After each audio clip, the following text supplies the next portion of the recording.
Maliyan wa salamu alaikum an bɛ Maliyɛn bɛɛ fo ka bɛɛ wale ɲuman dɔn nin wagati in na Mali kɔnɔ ani Mali kɔ ka Maliyɛnw sigiyɔrɔ yɔrɔ nin wagati in na ka ouverture media bɔlɔlɔw lajɛ an ka chaîne YouTube ni an ka page Facebook an bɛ an kanubaw fo ka bɛɛ kelen kelenna wale ɲuman dɔn diɲɛ fantan ani naani fɛ an b'a fɔ aw ka jɛmukan man di ni o ye Thierno Décrypté nin waati b'a sɔrɔ la jamanadenw u kɔrɔtɔlen don ka Thierno ka jɛmukan belebeleba in kɔnɔ bɔlɔlɔ siraw kan ni o ye YouTube ni Facebook ko n bɔra k'a fɔ ye cogo min na Thierno Ndiaye bɛ bɛɛ fo ka bɛɛ wale ɲuman dɔn n bɛ n faw fo ka n baw fo k'an ka dugutigiw fo an ka laadatigiw ka u bɛɛ kelen kelenna fo ka an ka karamɔgɔw fo Maliyɛnw ka foli bila an ka jamana ɲɛmaaw ye an mɔkɛw ani an faw an bɛ bɛɛ kelen kelenna fo k'a fɔ aw ye Thierno kɔni nana jɛmukan kɔni nin ye o daminɛnen aw ye ouverture media sanfɛ an b'a fɔ aw ye vraiment a y'an sama dugawu la kosɛbɛ baara in an b'a sama kosɛbɛ kosɛbɛ fo ka se a dan na mun b'a to jamanadenw bɛ se ka lafiya caman sɔrɔ kunnafoni ɲɛnamaw taabolo la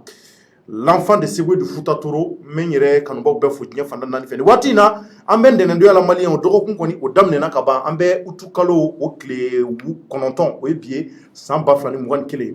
jɛmukan in kɔnɔ an sera ka Maliyɛnw minnu sɔrɔ an ka balan kɔnɔ bi an y'olu fara fara ɲɔgɔn kan o de y'a to heure tɛmɛna dɔɔni sabula 19h ni o ye nɛgɛ kanɲɛ 19 n'o sera ka ban o b'a sɔrɔ la Maliyɛnw kɔni tulo dayɛlɛ bɛ k'a lajɛ mun bɛna bɔ Thierno ka balanw kɔnɔ bi ka ɲɛsin jamana ka ɲɛtaa la kunnafoni ko hukumu kɔnɔ o fɔlɔfɔlɔ ye jumɛn ye Maliyɛnw an bɛna kuma fɛn fɔlɔfɔlɔ mun kan a b'a kalama k'a fɔ nin waati in na an ka politiki maa caman bɛ yen minnu ka wulikajɔw sabatilen don Mali seleke naaniw kɔnɔ ka se ka taa jamanadenw lajɛ tari a bɛ mun yira an y'a ye k'a fɔ Sumeli Bube Mayiga ale wulilen don k'a jɔ mun ye Musa Mara ye fo ka taa se Purlɔ ma Maliyɛnw ani Bubu Sise an bɔra k'a ye ni politiki maa ninnu wuli bɛ k'u jɔ mun de bɛ sen kan tari élection ko mun ni o ye kalafili ko mun n'a kuma fɔra tari tiɲɛ don wa a ko surunyana wa Maliyɛnw an bɛna masala o kan kosɛbɛ o hukumu kɔnɔ n ɲɛ bɛ ka weleli bila n ka ɲɛmaa ma Yusu Mangara ale bɛ n kɛrɛfɛ nin waati in na an bɛ tila ka kuma d'u ma u bɛna folikan bila aw ye donc an bɛna don o la ka fɛn caman fɔ aw ye o la o tɛmɛnen kɔfɛ Maliyɛnw ko Bamakɔ kɔnɔ yan nɔ maa dɔ de ye kɔnɔ da a ka baarakɛla la ka kɔnɔ da a ka baarakɛla la a ko de taara munumunu fo ka taa laban ko dɔ la ko mun bɛ k'a bɛna aw dabali ban Maliyɛnw de kabako ko ye sa kojugu kɛlɛba Isaka Kulibali ale ye n'an bɛ ni kunnafoni kalama in ye ka na s'an ma yan an bɛna ɲɛsin jamanadenw ma ka se ka jamanadenw kalan ka aw bɔ ko kalama k'a dɔn k'a fɔ nin fana bɛ se ka kɛ diɲɛlatigɛ kɔnɔ Isaka bi yan a bɔra ka katikati kɔnɔ ka ban a bɛ n yɛrɛ ka studio sumalenba in kɔnɔ n bɛna tila ka kuma d'a ma a ka folikan lase jamanadenw ma nin waati in na n'an bɔra o la Maliyɛnw ko Keɲeba kɔnɔ Keɲeba anw yɛrɛ bɔra Keɲeba la a tɛ kalo kelen bɔ fɔlɔ so dɔ de binna maa dɔ ka denbaya kan Maliyɛnw a kɛra maɲumantɔ ko dan ye an da bɛna so ma an bɛ mun dɔn a la n'an bɔra o la Maliyɛnw maa dɔ b'an ka ouverture media la yan nɔ ko olu de bɔra ministère de la fonction publique olu tun taara baara de la handicapw n'a fɔra handicapw o ye sendimi bana bɛ maa minnu na bolodimi bɛ maa minnu na minnu bɛ yen k'u man kɛnɛ Maliyɛnw o handicapw lujuratɔw plutôt handicapw donc o lujuratɔw Maliyɛnw an bɔra k'a ye u nana ko u kɛra bolokɔfɛfɛn ye ko olu taara baara la jamana in kɔnɔ yan ko nka ko u m'u ta m'u bila u ka hakɛ kɔnɔ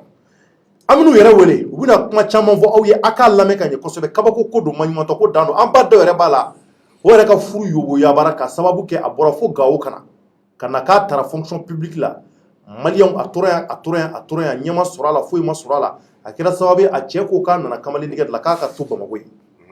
a kɛra maɲumantɔ ko dan ye a laban a yɛrɛ ko k'a jɛra fonction publique kɔ nka jɛkulu minnu bɛ yen ka se ka lujuratɔw dɛmɛ a k'u ka fara kan ka se k'a cɛ deli mun b'a to cɛ bɛ se k'a faamuya cogo min na ko sabula ko in kɛra sababu ye mun ye olu bɛɛ jigila misɛnya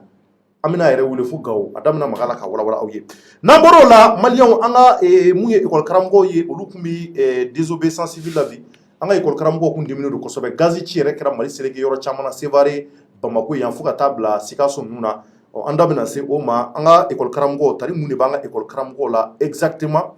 an bɛna o fana ɲɛsin aw ma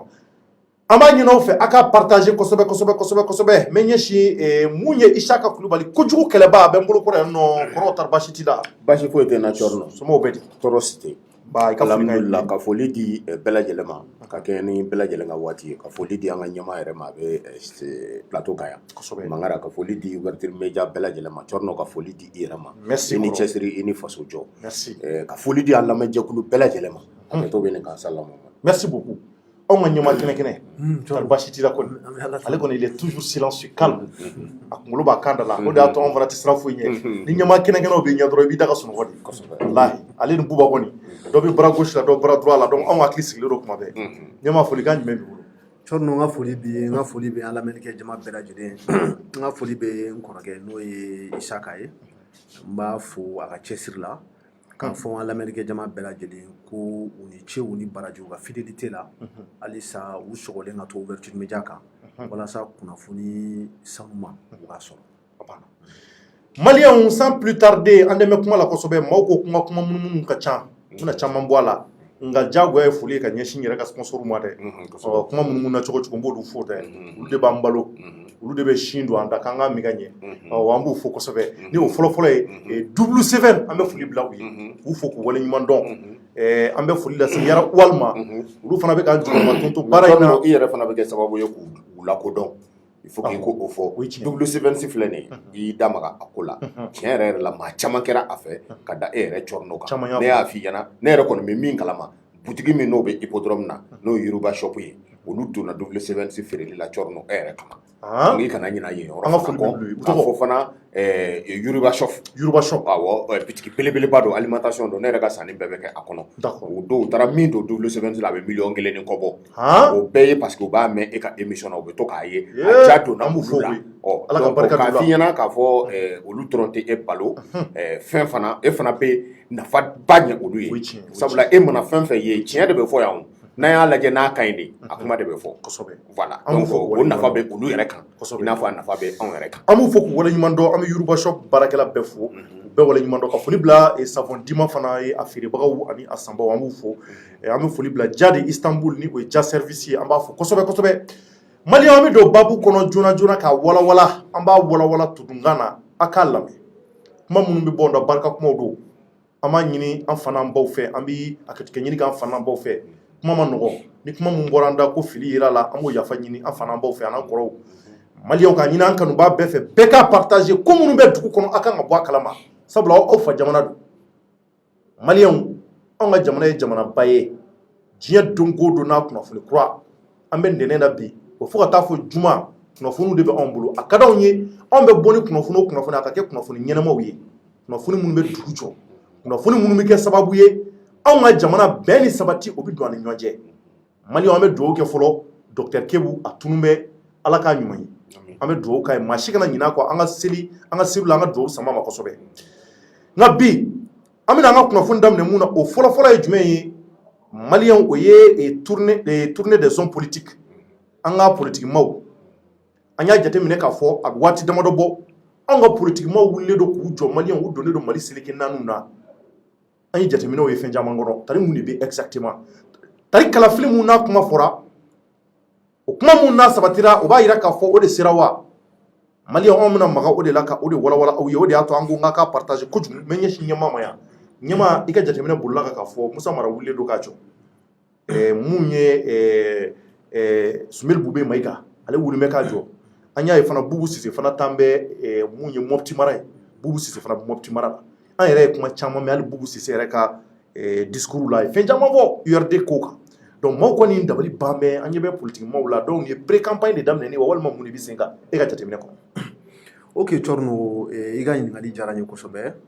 yanni n ka n da don babu la si tu me permets n bɛ fɛ ka hakili jigin kɛ dɔɔni n'o ye n yɛrɛ dɔgɔkɛ Abdul Niang il est détenu actuellement vraiment à la maison centrale d'arrêt MCA là. Il a été mis sous mandat de dépôt par le juge d'instruction du tribunal de la commune 4 dans l'affaire Birama Touré. An tɛna an da don affaire in fɔn na parce que c'est une affaire qui est actuellement en instruction. Ou bien gagner kaka, on te critique là oui, donc en tant d'ado affaire fona. Mais en tant qu'être humain, en tant que camarade, en tant qu'ami, donc Amafa Abdou Niang nous avons une pensée pour lui. En hakli bala en manine ako wa ka nogo boko la ma chama bolo ka foko Abdou Niang ni sababu ka bora ouverture média là ntena siku kuma beka mais ce sont des personnes qui sont mal renseignées ça n'a absolument rien à voir avec son passage sur ouverture média peut-être qu'il y a un kuma do fo olu participer à la mais ka foka amena mungama je crois que kuma chama fora kan journaliste ou enquête que mo borana ko a fora ko association de malfaiteurs donc o tribunal mo yere ke no ka qualification mun di fɛnw ma fɛn mun ta no ka ɲɛsi ama voilà mais antena ndado shida moi quand même je ni a club anga ni message na wa fa ka foko ouverture média mo hakli bala ni ala sɔnna ma an yɛrɛ an bɛ taa bɔ a ye en tant que frère et ami an ka soutien mun an bɛ se k'o apporter a ma humainement parce que an bɛ hadamadenw de denbatigi de don c'est un chef de famille kɔrɔ ni dɔgɔw b'a la an bɛ justice an bɛ dugawu k'u ye k'a fɔ justice mɔgɔ halisa u k'u cɛsiri Birama Touré ka affaire a ka se ka éclairci maa minnu ni u ye kɔlɔlɔ ta k'a lase Birama ma parce que pour le moment on dit qu'il est porté disparu parce que cadavre ma ye fɔlɔ il a tununen don walima a taɲana de wa ou bien a ma taɲa justice de bɛn'o bɛɛ déterminer sisan nɔ mais halisa justice k'i cɛsiri walasa Birama ko ɲɛ bɛɛ ka se ka dɔn wa mun ye Abdou Niang ye vraiment je le soutiens donc voilà et puis an hakili b'a la inchallah d'accord donc maintenant an y'a ye k'a fɔ politiquement wulilen don ko la i ka ok donc on va rentrer dans le fond du sujet effectivement Thierno an bɛ se k'a fɔ an bɛ wagati la an b'a fɔ mun ma ko pré-campagne o ye yanni campagne ka se ko minnu bɛ kɛ o tɛ dɔwɛrɛ o ye politique mɔgɔw ka tournée tournée o ye u bɛ wulikajɔ mun sabati ka wuli ka se Mali seleke 4 bɛɛ la u ka section an'u ka militants bɛ yɔrɔ yɔrɔ u bɛ wuli u bɛ s'u ma olu bɛ ɲɔgɔn kuma ɲɔgɔnya o politique mɔgɔw la an y'a ye maa 4 kɔni wulila ka cɛsiri kɛ o maa fɔlɔ o ye Musa Mara ye Musa Mara n'ale tun bɛ Côte d'Ivoire mara la ale tun bɛ Côte d'Ivoire jamana kan a bɔlen yen a nana a ye tournée dɔ kɛ Segu mara la a sera Ɲono a tila ka se Segu ville fɛnɛ la Segu ville la mɔgɔ minnu ye accident kɛ n t'a dɔn n'i hakili b'a la car air Ɲono voilà donc o blessé minnu bɛ yen nɔ minnu banana a taara ka taa bɔ olu ye donc o kɔfɛ je pense que a nana Bamakɔ fɛnɛ ni an ka sigida wɔɔrɔnan Ɲamakɔrɔ donc ani yen population mɔgɔw fɛnɛ ye ɲɔgɔn ye o kɔfɛ Hussein Amion Gindo je crois qu'ale fɛnɛ tournée dɔ boloda Sikaso mara la donc a ko c'est dans le cadre du renforcement des structures du parti ka parti yiriwa kosɛbɛ donc o de hukumu kɔnɔ localité caman bɛ Sikaso mara la ale wulila ka se yen nɔ walasa ka adhérents caya wa parti mɔgɔ minnu bɛ yen nɔ u n'u ka ɲɔgɔn kuma ɲɔgɔnya walasa parti section ka se ka bonya a ka élargi kosɛbɛ donc Amion Gindo ye o wulikajɔ sabati o fɛnɛ kɔfɛ i y'i da maga docteur Boubou Cissé la donc Boubou Cissé sera Mopti mara la a selen Mopti mara la u ye diplôme dɔ d'a ma ko diplôme du citoyen d'honneur k'a kɛra citoyen d'honneur ye bon comme e yɛrɛ ye i bɛ bamanankan mɛn kosɛbɛ je crois que kojugu kɛlɛba fana bɛ bamanankan mɛn kosɛbɛ citoyen d'honneur n t'a dɔn minnu fɔ bamanankan na cogo min na u kɔni u ye diplôme dɔ d'a ma ka reconnaissance kɛ a ye la ville urbaine de Mopti k'a fɔ k'u y'o décerné Boubou Cissé donc i n'a fɔ u ka citoyen d'honneur en bamanan je sais pas comment on va appeler ça kɔrɔ bon an bɛ se ka tɔgɔ jumɛn fɔ bamanankan citoyen d'honneur bon a tɛna kɛ kamalekuntigi ye a b'a dɔn a m'a fɔ dɛ bon citoyen kɔni jamanaden ɲuman voilà citoyen kɔni jamanaden ɲuman bon ni honneur fɔra kan honneur b'a fɔ bonyamasegin sa bonyamasegin dɔ kɔni taara voilà ka bonyamasegin ka ɲɛsin adamaden ɲuman ma voilà c'est sur le kamalekuntigi voilà donc ça c'était en marge de la conférence régionale du parti URD ala ka hinɛ n'o ye Sumala Cissé ka parti ye bɛɛ b'a dɔn k'a fɔ ko Boubou Cissé kɛra au secrétaire aux questions économiques un truc de ce genre je crois que a kɛra secrétaire ye Djéné section na donc comme il est devenu membre de l'URD oui donc URD rentrée politique tun bɛ Mopti u ka conférence régionale tun bɛ yen nɔ donc o hukumu kɔnɔna la parti ɲɛmɔgɔbaw bɛɛ tun bɛ yen nɔ Salikou tun bɛ yen nɔ Maître Demba si je ne me trompe pas j'ai vu le président de la jeunesse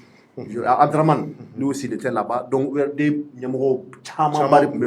Boubou Cissé même était présent. Donc, il a participé à la conférence régionale de l'URD. Au discours qu'on a là,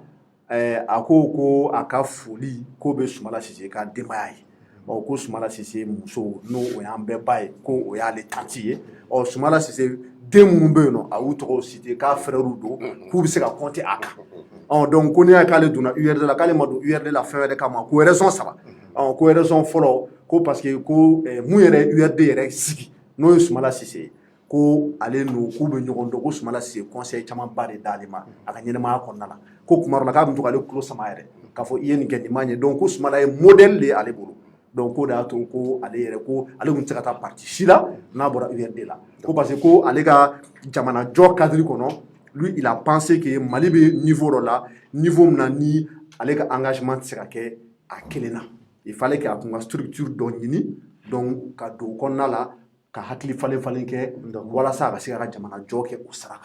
kan donc ko Soumala Cissé ta tɛmɛnen kɔfɛ ko URD parti mun ni démocratie b'a kɔnɔna la c'est-à-dire que bɛɛ fanga b'a kɔnɔ parti structure don et puis parti d'ouverture don k'u b'u dayɛlɛ mɔgɔw ye k'u tɛ datugu mɔgɔ ɲɛ donc k'ale tun tɛ se ka taa yɔrɔ wɛrɛ n'a bɔra URD la. Boubou Cissé ka kɔrɔfɔ ye. Donc ko tɛmɛnen kɔfɛ ko ale yɛrɛ somɔgɔw ni o ye a fanicilaka a falakaw k'olu caman fana bɛ URD membre fondateur la k'olu ni Soumala Cissé de farala ɲɔgɔn kan ko ka URD sigi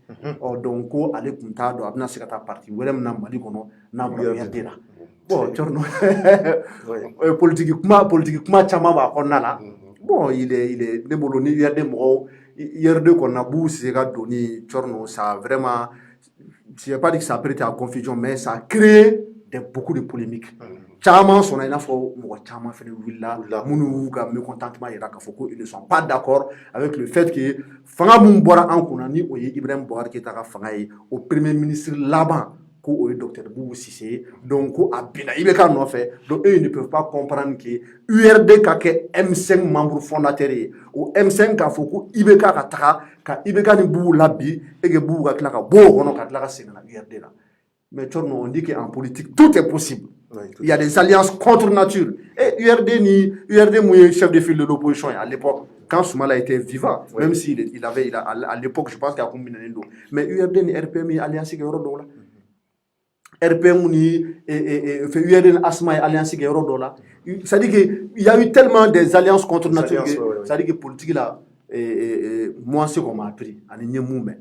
il ne faut jamais dire jamais en politique et il ne faut jamais dire toujours. C'est-à-dire que tout est possible. Fɛn bɛɛ bɛ se ka kɛ a kɔnɔ politique kɔnɔ n'i ye mun ye don min na voilà i b'o minɛ donc o kɔfɛ an ye Soumeylou Boubé Maïga ye ale fana tun bɛ Tigre bon Tigre selon certains voilà Tigre il faut préciser ale tun bɛ Gao mara la donc Asma CFP ni o y'ale ka parti ye olu fana ka rentrée politique tun bɛ Gao Marala. Voilà, donc je pense que pendant tout le week-end, on a essayé comme on a là et un reporter est sur place. Inch'Allah, on a la sonama, on va rouler câble en direct et ça a rentré politique qui est comme na Gao yono pour qu'il y ait la nièfoli. Pour la couverture médiatique. Exactement. Donc à Forako sur la place de l'indépendance de Gao, ko chama bari bora, voilà ça ka Boubé accueilli. Parce qu'il ne faut pas oublier que Soumeylou Boubé Maïga c'est un enfant de la région de Gao. Donc c'est un retour à la source à Signac à Sodi. Wa ibe jateminɛ kɛ k'a fɔ ko Asma élu ni o ye a ka mɔgɔ minnu kalafili kɛra minnu ye olu caman bɛ Gao mara la. Maire kunda ni député kunda olu caman bɛ Asma la. Donc k'u taara k'u ye forage dɔw dɔn kɛ ko forage fana kɔfɛ ko ani yen notabilité ni o ye yen sigida mɔgɔbaw ye k'u ye ɲɔgɔn ye bon après u ye meeting ba kɛ Gao place de l'indépendance la ko jama ba bɔra walasa k'a kunbɛn. Donc quelque part Thierno ni ye ni homme politique ninnu ka tournée ta ka jateminɛ moi je pense que je me réjouis ça me fait plaisir de voir que quelque part la vie politique reprend au Mali. Je pense que bɛɛ sɔn o ma k'a fɔ la vie politique reprend au Mali. C'est vrai que on n'est pas tout le temps là dans la critique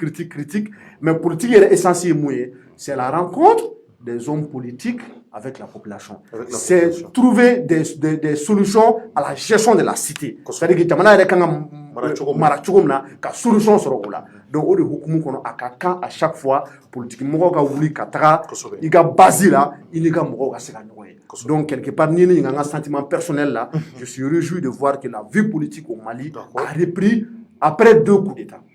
Vraiment. D'accord. Nyama, merci beaucoup. Mais nyesi kojugu keleba ma Ishaka. Maintenant, ibora ka nyama ka profo la me politique ma okani kuina Musa Marabi wulika jola.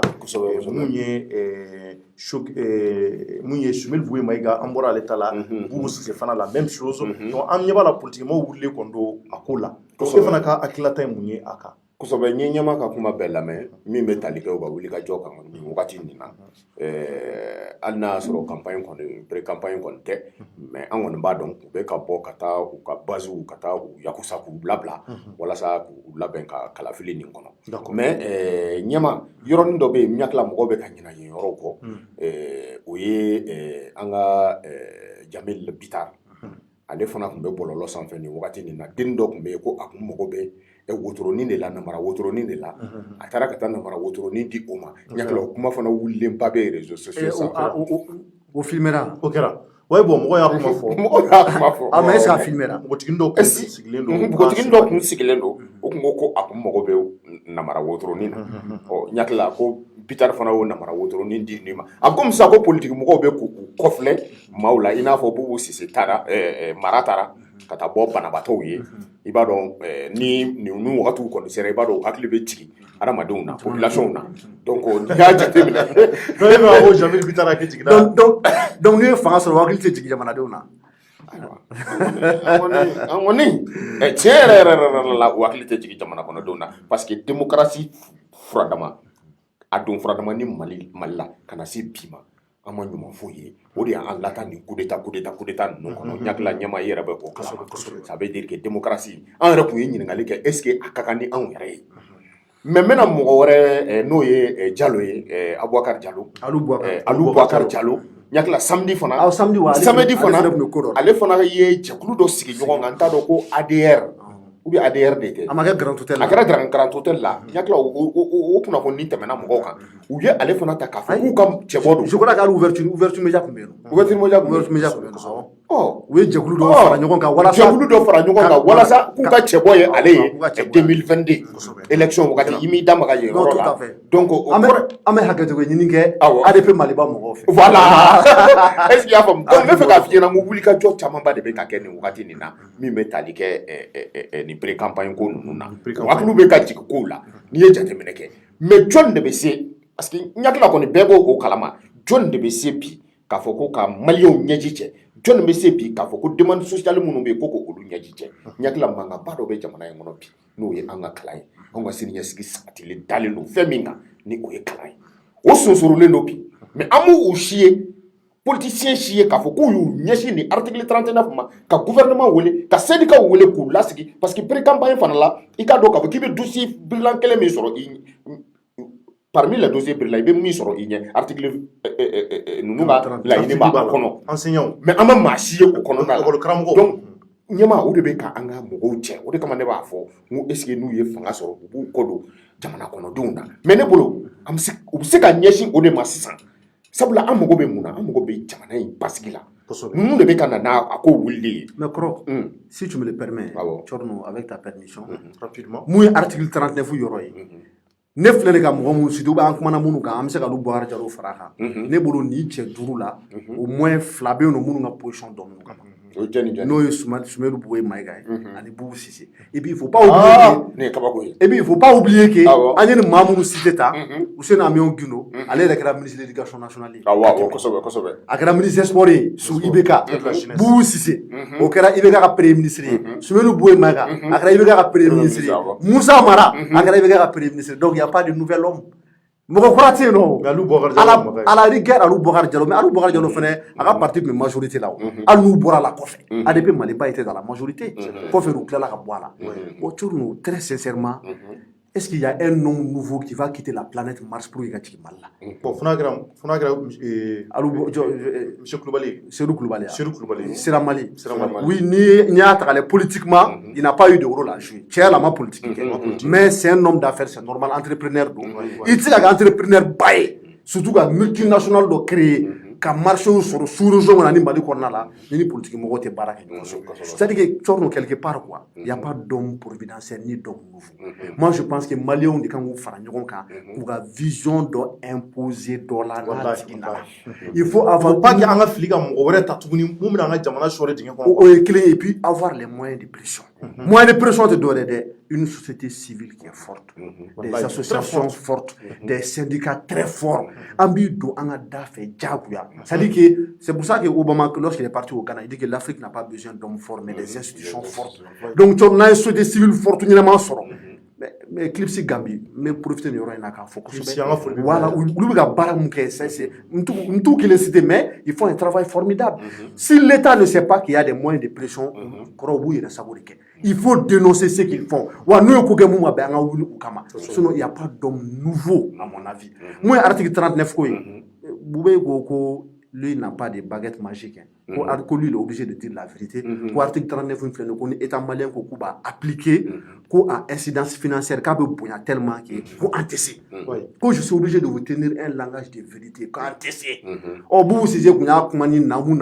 ka kekuwani kɛ u bɛnbɛn n'a la a nalen a sera k'a waleya a dɛsɛra f'a gɔngɔn taara n'a ye ani bɛ ka bɛn. Mun ye Choguel ye olu wulila ka kɛlɛ kɛ k'u to M5 na. Ko article 39 ka appliquer. Choguel nana sa ko bɛ cogo di. Donc c'est difficile kɔrɔ. C'est pour dire que quelque part nous bɛ ka position donner. Bon solution bɛ article 39 là moi je ne sais plus. À appliquer. Ou n'a appliqué est-ce que Mali bɛ sa kɔrɔ? C'est ça la question. C'est ça la question. Vraiment. Et moi j'ai pas cette solution. D'accord. Donc a ti tɛmɛni kan vraiment donc o b'a yira k'a fɔ Maliens kan k'u hakili t'u yɛrɛ la ɲɛmɔgɔ parce que nin waati in na an bɛ Mali yɔrɔ min na sisan bɛɛ k'i hakili t'u yɛrɛ la politiquement wulilen don k'u jɔ a ye lamɛnni kɛ a ka jateminɛ kɛ Ala ka n'aw ci 1,400 ni 420 ni 20,000 a ka t'u minɛ k'u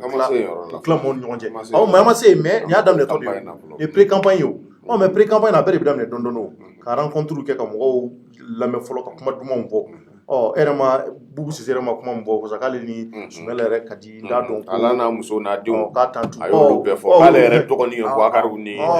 olu ye kuma dumanw ye dɛ an b'a fɔ n ko nkalon kɔnɔ san nka mais kɔrɔ o tɛ politique kuma ye wa. Bon politique kuma Cissé kɔni don Soumaïla fana ye Cissé ye ayiwa n t'a dɔn somɔgɔya b'u ni ɲɔgɔn cɛ wala n t'a dɔn je ne sais pas n t'a dɔn n'u bɛ ɲɔgɔn sɔrɔ fɛn dɔ la quand même a kɔni y'a yira k'a fɔ ale bɛ Soumaïla ka somɔgɔ ale bɛ Soumaïla somɔgɔw dɔn wa fana ale fana ni Soumaïla somɔgɔw ka di k'o bɛɛ y'ale sama ka don IRD la mais a ye fɛn dɔ fɔ barikaba de b'o la i ye min fɔ a ko ale yɛrɛ tun tɛ na politique kɛ mais a y'a jateminɛ k'a fɔ i tɛ se k'i sago sɔrɔ i tɛ se k'i bɛ fɛ ka fɛɛrɛ minnu tigɛ walasa ka se ka baara kɛ i ka jamana kɔnɔ n'i ma don jɛkulu dɔ la wa ale ma jɛkulu foyi ye sinon vraiment an y'a dɔn mɔgɔ min fana ye Boubou Cissé fo k'o ka fɔ bɛɛ lajɛlen an m'a ye parti la dɛ hali bɛ ka y'a ta waati min na an m'a ye parti la voilà vraiment voilà RPM de bɛ fanga la Boubou Cissé tun tɛ parti la. Ok.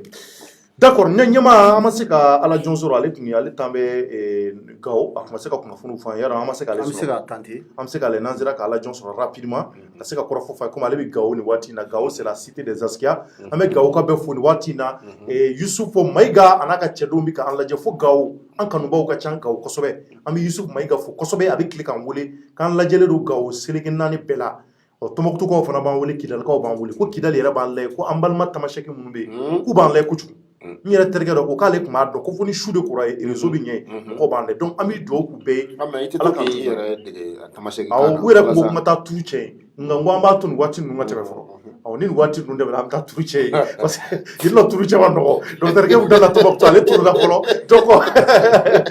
anw dun da bɛ kuma la pɛlɛ yan nɔ donc ni Ala y'anw diya anw dara yan n'u y'a dɔn anw bɛ yen farati b'a la ni sɔrɔdasiw min y'a accompagné sa donc farati b'a la donc an bɛ dugawu kɛ an balima minnu bɛ Kidali Ala ka lakana se u bɛɛ ka kuma nin waati in na donc k'a yira aw la k'a fɔ Maliens nin waati in na politiquement wulilen don k'u jɔ an yɛrɛ ka jateminɛw la donc nin b'a yira k'a fɔ pré campagne de daminɛna wa pré campagne min n'a fɔ k'a lajɛ campagne yɛrɛ ka daminɛ ka wulikajɔ dɔ kɛ fɔlɔ ka taa mɔgɔw rencontrer i yɛrɛ ka jɔyɔrɔ bɛ yɔrɔ minnu na i ka jɛkulu bɛ yɔrɔ minnu na ka t'u rencontrer walasa u ka se ka fɛn f'i ye sigida kɔnɔ mɔgɔw ka ko la donc an b'o waati la nin sisan donc entre temps an ma se k'a lajɛ sɔrɔ maintenant rapidement kɔrɔfɔ laban jumɛn b'i bolo nin ko in na politiquement ka nin yala in na se ka mun fɔ a la. Bon kɔrɔfɔ laban Tchorno je suis très heureux de voir que la vie politique reprend son cours petit à petit en République du Mali o ye kelen ye an ka bɔ discours de haine ni fɛnw kɔnɔna na bɛɛ bɛ k'i ka baara kɛ surprise kɔni bɛna y'i ko la parce que an ka kunnafoniw b'a yira k'a fɔ ko sira dɔ kan peut-être que mɔgɔ dɔw nɔ bɛ sɔn ka minɛ mais an t'a dɔn maa minnu don comme ne delila ka fɔ ni plateau kelen kan k'a fɔ n ko Mali constitution yɛrɛ kɔnɔna la n'i ye ministeriya kɛ ou bien i kɛra député ye ou bien i ye poste dɔw kɛ i n'a fɔ président ninnu juge gansan tɛ se k'i nɔ minɛ haute cour de justice ko an da bɛ don olu de la an y'a ye k'a fɔ ko Mali assemblée nationale elle a été dissoute par le président Ibeka CNT de bilala a nɔ la bon CNT dunna cour constitutionnelle mɔgɔw y'a yira k'a fɔ ko c'est des membres du Conseil national de transition, mais sauf que député ou donc honorable tɛ mais est-ce que olu maa olu bɛ se ka haute cour de justice sigi sen kan i ye docteur Sissoko wele ka na a y'a da don a la kuma caman fɔ je crois que professeur Sakɔ fana en tant que juriste ale fana ye kuma caman fɔ mais comme ce n'est pas le sujet du jour j'aurais pu donner mon avis mais n bɛ tɛmɛ o yɔrɔ kan n t'a dɔn n'o ko o sigilen don mais an bɛ mun ɲini dɔrɔn justice kana kɛ tajugu sara bere ye vraiment justice k'a ka baara kɛ baara kɛ dɔrɔn jamanadenw b'u kɔ je profite de l'occasion pour dire que conférence de presse dɔ organisé don pour commune de progrès fɛ sini walasa ka kuma Assimi Goïta ka présumé assassin o fɛ mun y'a essayé ka i m'a faamuya ka dankari an ka jamana ɲɛmɔgɔ nin na ko sini k'a bɛna kuma o kan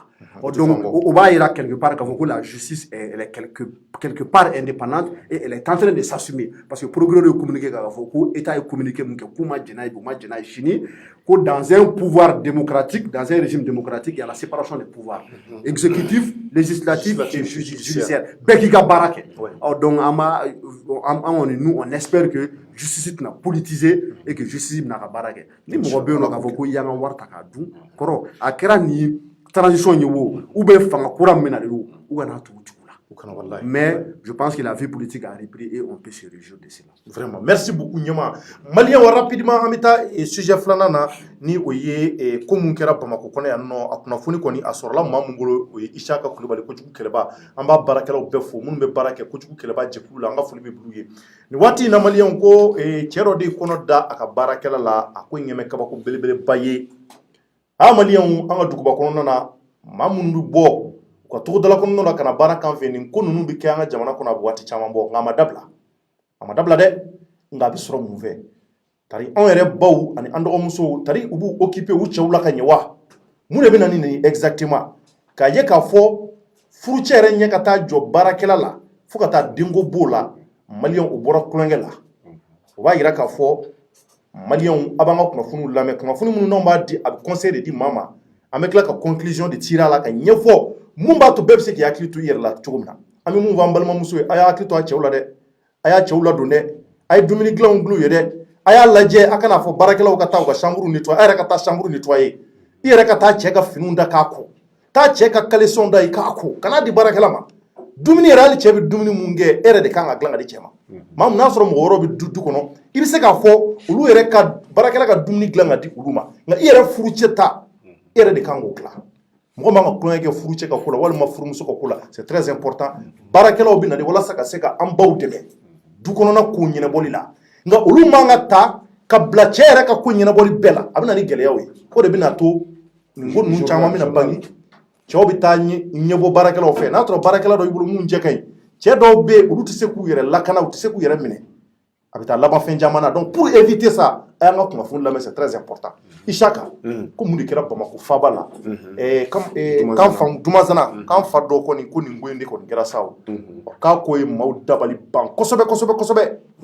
dabali banko ko sabula a yira k'a fɔ ko mun kɔni bɔra a la sa o k'a ko janyana an yɛrɛ ye article kɛ a ko kan ka ban kosɛbɛ an y'a ye fɛn caman bɔ i ka kunnafoni gafe kɔnɔ donc an b'a ɲini maliyɛnw fɛ bɛɛ ka partager maliyɛn bɛɛ ka partager Mali kɔnɔ ani Mali kɔ kan bɛɛ ka partager kunnafoni ninnu nafa kama a b'a partager de walasa jamanaden wɛrɛw bɛ se ka bɔ a kalama an bɛ ka mun fɔ plateau sanfɛ yan an b'a ɲini bɛɛ ka partager donc Isaka kɔrɔfɔ bi ko in kɛra cogo jumɛn ayiwa Cɔrino nin kɛra Jelibugu Dumazana i b'i kan kɔrɔta kosɛbɛ maliyɛnw k'a mɛn nin kɛra Jelibugu Dumazana n hakili la baarakɛden dɔ a ka patron yɛrɛ ni o ye muso min yɛrɛ y'a ta baara la o cɛ o de ye kɔnɔ da a la o de ye kɔnɔ da baarakɛden na a boli m'a fɛ baarakɛla in baarakɛden n ka boli m'a fɛ a cɛ ka ɲi ayiwa ne m'a ye e m'a ye o y'a ayi faamu awɔ mais ne ye kunnafoni ɲini parce que kunnafoni nin fɔ a kun ka ɲini yɔrɔ dɔ la ne ye ɲini yɔrɔ min ta n bɛna o ɲɛfɔ i ɲɛna sabula kiri bɔra a ko la mais baarakɛden nin a kɔni k'a ye kɔnɔ ta du min kɔnɔna la o du yɛrɛ muso o de kun y'a ta baara la n hakili la a mɛnna ko du cɛ dutigi yɛrɛ o ɲɛ bɛ den na a mɛnna a bɛ ka den in bɛlɛ baarakɛla yɛrɛ ka fɔ la a mɛnna a bɛ ka baarakɛla bɛlɛ a ma ɲɛ min kɔ mɔgɔ min bɛ i ka lamara kɔnɔ mɔgɔ min bɛ i ka so kɔnɔ i yɛrɛ y'a fɔ cogoya min na mɔgɔ min bɛ tɛmɛ i ɲɛkɔrɔ tuma bɛɛ a kɛra cogo cogo i na waati dɔ sɔrɔ waati min na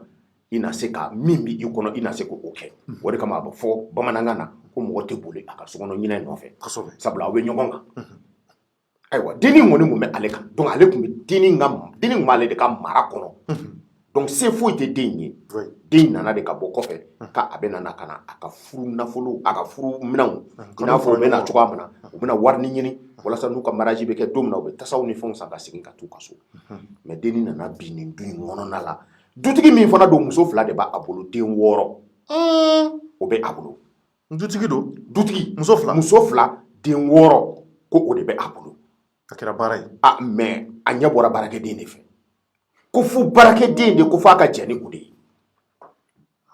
ayiwa kuma nin a fɔ ka gon dɔɔni i kana yɛlɛ dɛ jɛ faga parce que i bɛna kuma fɛn daminɛ sisan ne ye n da don kuma dɔ la an bɛ hakɛ to ɲini kɛ an ɲɛma parce que mɔgɔw caman bɛ k'an lamɛn an kɔrɔw an faw an baw bɛ k'an lamɛn an bɛ hakɛ to ɲini kɛ an bɛ hakɛ to ɲini voilà parce que nin kuma ninnu ni jɛɲɔgɔnya ninnu ni fɛnw n'i b'a fɔ mɔgɔw i k'i fɛn mais n'a y'a fɔ nka da fɛ mɔgɔw k'u hakili to voilà mɔgɔw k'u hakili to u yɛrɛ la ayiwa baarakɛden ko don dɔ la ale tora a ka so kɔnɔ o y'a sɔrɔ mɔgɔw bɔra ayiwa a ma ɲɛ dutigi nana don a kan ka na bin a kan a yɛrɛ ko ten ko a ma bɛn ale ma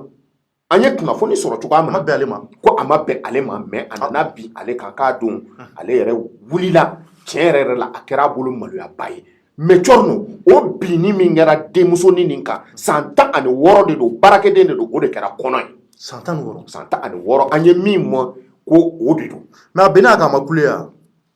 ayiwa bon i y'a ye bon i b'a fɔ ko ne bɛ so kɔnɔ yen ne tɛ yen cɔrɔno n y'a f'i ɲɛna yafa wa ayi bon ko ne fana ka ɲininkali kɛ walasa ka mɔgɔ bɔ a la komi i ko i b'a dɔn fɔlɔ n y'a f'i ɲɛna n ko kunnafoni kan ka ta sira min kan n y'a ta sira min kan n bɛ tila k'o sira in ɲɛf'i ɲɛna cogoya min na n bɛ tila k'o sira in ɲɛf'i ɲɛna i b'a faamu parce que kunnafoni nin i bɛ se ka taa n'a ye sira caman kan i bɛ se ka taa n'a ye sira jumɛn kan i b'a ɲini ka dennin ye min kɛra la a k'o lakale i ye i bɛ se k'a ɲini ka cɛ fana ye ale min binna den kan dutigi cɛkɔrɔba o min binna den kan i bɛ se k'o ɲini k'o ye o fana k'a f'i ɲɛna kun jumɛn n'a binna a kan kunnafoni bɛ se ka sɔrɔ nin sira fila kɛ mais ko dɔ de kɛra ko kɔnɔna la min nafa bɛ anw kan anw kunnafonidilaw kan sabula den in filila muso dɔ de nana den in ta silamɛba don silamɛ karamɔgɔ don karamɔgɔmuso don n'u b'a fɔ ma ko malimatunu o de nana ka na den in ta ka den in ladon o yɔrɔ de ye ne intéressé kosɛbɛ sabula o ye den in sɔrɔ condition min na o condition in na siga foyi tɛ a la ala ko bɛ o kɔnɔ quoi cogo jumɛn ta o ma den ye kɔnɔ ta jiginna dennin jiginna dennin ye kalo 9 a y'o kɛ kɔnɔmaya la a bɛ cɛ ka so min ye kɔnɔ da la maa si t'i sago don den na dennin nana ka na hakili ɲagami nana dennin minɛ n b'a kɛ cogo di est ce que sini ne bɛ se ka taa n ka dugu la k'a fɔ ko ne ye kɔnɔ ta Bamakɔ yan n nana baara la wa dennin kelen tora n'a kungo ye dennin kelen tora ni hami ye ni makari ye sabula dennin yɛrɛ ka fɔ la k'ale bɛ na don min na ko pourtant k'a ba ye nin fɔ a ɲɛna ko n'i nana i kɔlɔsi cɛw la i ni kɔnɔ kana s'a ma dɛ i b'a dɔn o bɛ fɔ denmusonin bɛɛ ɲɛna minnu bɛ bɔ togoda ninnu na kana k'u bɛna duguba kɔnɔ o bɛɛ tora dennin kunkolo la donc dennin de kelen tora n'a ka problème ye kalo 9 a bɛna mun kɛ dennin hakili de y'a bila nin yɔrɔ in na dennin nana jigin u yɛrɛ ka ɲɛgɛn kɔnɔ min ye kɔnɔ da la olu yɛrɛ ka so kɔnɔ dutigi kana jigin u ka ɲɛgɛn kɔnɔ ka den barajuru u bɛ hakɛ to nin yɔrɔnin na ka den barajuru tigɛ ka sɔrɔ ka den ta k'o kɛ mana kɔnɔ duruduru mana bilenmanin nin kɔnɔ k'o dasiri ka fini dɔ don den da kɔnɔ ka sɔrɔ k'o bila charbon bɔrɔ kɔrɔ dɔ kɔnɔ ka sɔrɔ ka bɔ kɛnɛma maintenant k'o fili o y'a sɔrɔ kuru lankolon dɔ b'u ka yɔrɔ la den taara ka taa bin balimamuso muso karamɔgɔmusoba dɔ de ka fenêtre kɔfɛ o fana tun bɛ seli de la o bɛ ka ala ɲini mais den in binna yɔrɔ min na ani den in bɔra yɔrɔ min na n'i ye a jate minɛ i b'a fɔ k'a fɔ ko fɛn bɛ kɛ den na mais foyi ma kɛ den na jɔn foyi ma den sɔrɔ foyi ma den sɔrɔ ale ye den ta k'a bila mana kɔnɔ k'a kɛru a m'a bila mana a y'a bila mana kɔnɔ k'o dasiri ka sɔrɔ k'a kɛ charbon bɔrɔ fana kɔnɔ k'o fana dasiri ka fini yɛrɛ don den da kɔnɔ ka fini yɛrɛ don den da kɔnɔ an ye min sɔrɔ an ye kunnafoni min sɔrɔ an bɛ k'a fɔ n ko kunnafoni don a kana kule voilà merci mais a ma ɲɛ i b'a fɔ ko ala de donna den na den ka se ka kule nin bɛɛ kɛlen kɔsɔn den fitinin don a jiginna waatinin min na dɔrɔn nin de kɛra den fitinin na k'a bila mana kɔnɔ ka tila ka fini don a da kɔnɔ ka tila k'a siri k'o bila charbon bɔrɔ kɔrɔlen kɔnɔ ka tila k'o fana dasiri ka den fili den yɛrɛ fililen yɛrɛ bɛ taa bin yɔrɔ min na a bɛ se ka kɛ den sata ye mais den ma sa i b'a fɔ ko ala ko mɛlɛkɛ dɔ de ma ko a ye nin den a y'a minɛ den taara ka taa lada muso b'a ka seli la a b'a ka fitiri seli la a dɔgɔnin dɔ de bolila ka na ko fɛn dɔ binkan bɔra e ka fenêtre kɔfɛ ko awɔ k'ale tun bɛ seli la k'ale y'a mɛn ko mais k'a bɛ komi ko fɛn dɔ bɛ ka mankan bɔ qu'est-ce que k'u ka taa lajɛ muso ye seli tigɛ a n'a dɔgɔmuso de munumunu na fenêtre kɔfɛ ka taa bɔrɔ sɔrɔ bɔrɔ bɛ ka lamaga mais den bɛ ka a tɛ se ka kasi a b'a fɔ ko ko nin ye mɔgɔ kan ye dɛ donc u ye bɔrɔ de ta sisan ka na u ka so kɔnɔ muso ni silamɛ muso ni a ko k'a bɛ bɔrɔ dayɛlɛ a dɔgɔnin ko an bɛ wagati min na sisan k'an tɛ seere ɲini an yɛrɛ la wa donc u ye voisin wele sigiɲɔgɔn musow dɔw wele olu nana ka na fara u kan yan'u ka bɔrɔ in dayɛlɛ donc u ye bɔrɔ dayɛlɛ ka taa manabilen dɔ sɔrɔ a kɔnɔ k'o fana dayɛlɛ ka taa denyɛrɛnin fitinin n'a barajuru sɔrɔ a kɔnɔna la a ma ɲɛ min ma a kɛra o ye olu y'u ci kasi kan bɛɛ kasira a don dukɔnɔmɔgɔ bɛɛ kasira ye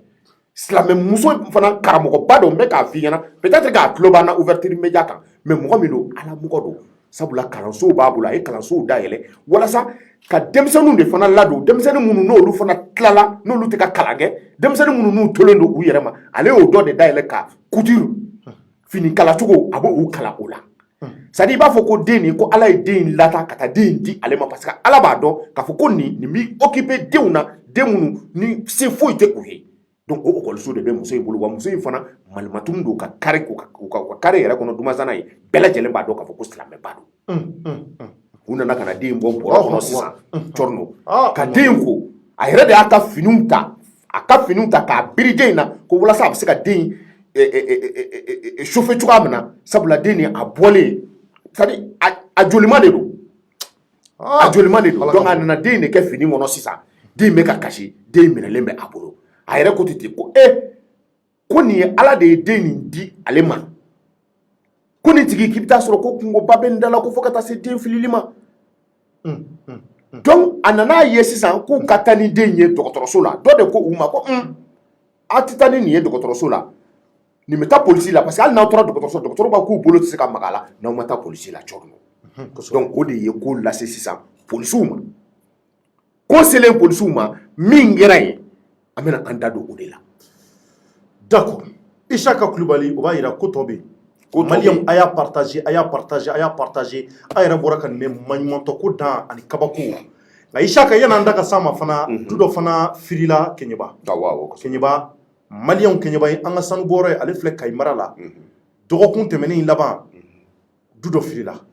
an y'a lajɛ an kun kan ka commissaire Kampo sɔrɔ mais malheureusement Nampo commissaire Nampo ale de ye Keɲeba commissaire ye nka an n'a ma se ka ɲɔgɔn sɔrɔ mais tilegan in na ne ni commandant Kulibali sera ka ɲɔgɔn sɔrɔ ale ye ta ye gendarmerie kura min bɛ yen bon ale ko k'u y'a mɛn cogo min na ale donn'o la k'o fɔ ne b'a diyagoya a bɛ kunnafoniw ɲini nka a kun ka di an ka Nampo yɛrɛ sɔrɔ nka an ka ɲɛɲininiw na an y'a mɛn k'a fɔ so in kɔni a binna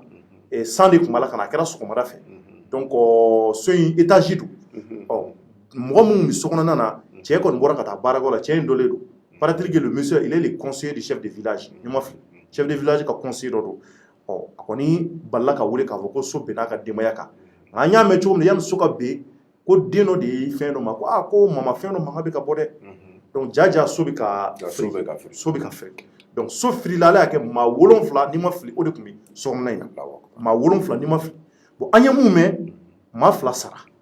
ba yɛrɛ ani den dɔ sara sur le champ k'olu kɔni sara bon dɔ ta juguyara n t'a dɔn ko poumon a joué o poumon u nana n'o ye Bamakɔ yan bon n t'a dɔn ni o balola kɔfɛ o tɛmɛnen kɔfɛ tuguni maa 5 tɔ in kɔni olu banani de don olu banamɛ kosɛbɛ donc ni de kɛra Keɲeba a ye bɛɛ dabali ban dutigi yɛrɛ vraiment a kasira cogo min a bɛ kasi ten donc k'a ye k'a fɔ i bɔra ka taa baara kɛ i nana sɔrɔ i ka denbaya i ka du feerela nin cogo la a bɛ maa miiri janya donc an bɛ dugawu kɛ a ye Ala ka hinɛ a la Ala ka hinɛ taabaw la a muso ani den na Ala ka u dayɔrɔ nɛɛma ni samiya in na an b'a ɲini an balima bɛɛ fɛ mɔgɔ mɔgɔ bɛ k'i bɛ sojɔ la a kana so jɔ aw kun fɛ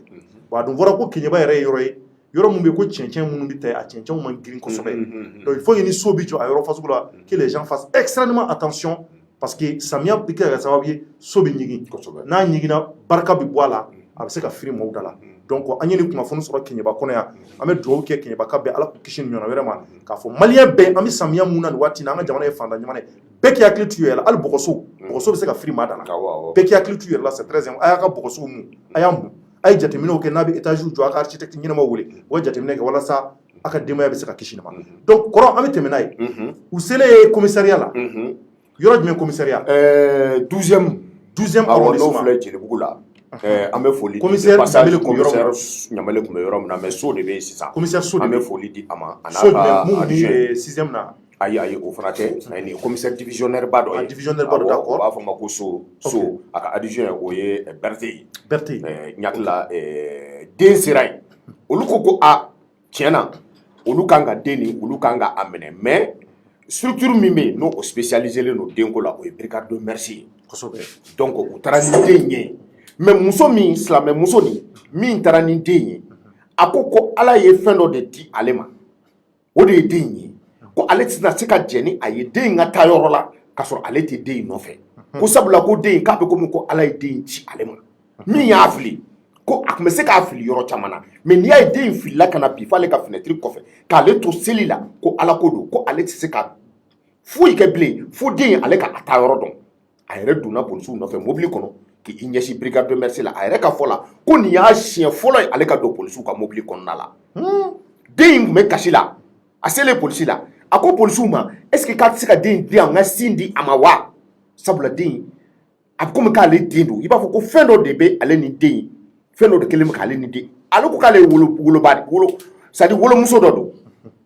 donc den nin vraiment a ka di ale ye o k'a di ale ma a bɛ kasi la ale bɛ sin di a ma polisiw yɛrɛ yɛlɛla muso la polisiw ko ko tiɲɛna ko den k'i den don ko mais an ka taa brigade de merci la ɲɔgɔn fɛ a donn'u kun mobili kɔnɔ ka taa brigade de merci la u ye muso yɛrɛ ka adresse bɛɛ ta den tɔmɔna ale de bolo ale de nana ni den ye ale de ye den fana ladon ale de ye den bɔ joli la donc u y'ale ka adresse